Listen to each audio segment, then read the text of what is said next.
There's a lot of energy in the Department of Materials Science and Engineering at Penn State, especially this year. This year, our department home, Steidle Building, opened after a 2-year renovation.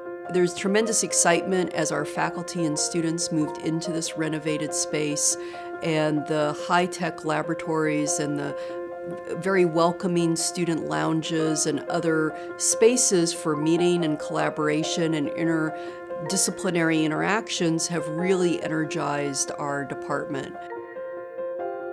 The interaction between experiment and theory is something very important for this department. Experimental investigation brings new questions for computational material scientists. And we try as much as possible to help our experimental colleagues make the next generation of functional or structural materials. There is a lot of work going on in the modeling of materials at the level of the atoms and the electrons up to the level of microstructures. At Penn State, we are working on developing new fundamental understanding. We also want to use those understanding to enable new technology that could shape the next generation industry. For example, we are interested in see how we can control the thermal and the electron energy conversion to develop next generation cooling technology that are environmental friendly and also have a high energy efficiency than current gas-based technologies. We also interested in using those materials that are lightweight, flexible, and for applications that are typically dominated by inorganic materials, such as at high temperature. Can we use those materials to store the large electric charge for application in electric vehicle, aerospace, and high temperature electronics? We recently stumbled over a very interesting discovery where we found a metal to be also optically transparent, which is a very unusual situation. And so we started to delve deeper into this because there is no such thing than a transparent conductor.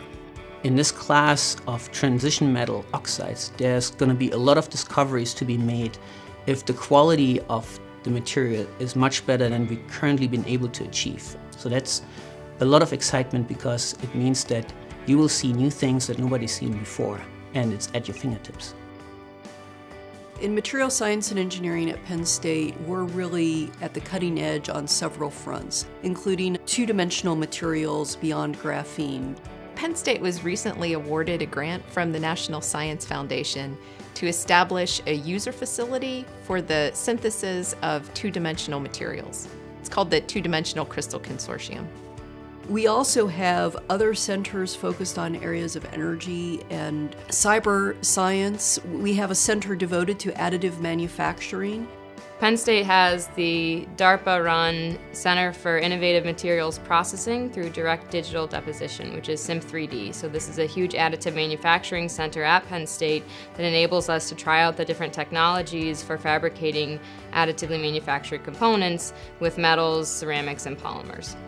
We have $14 million in research expenditures in the last year, and in addition, the papers that we're producing are being published in the best journals, including Science, Nature, Nature Materials, and so forth. This really allows us to disseminate our work and to bring the advancements taking place at Penn State to the field and to the world.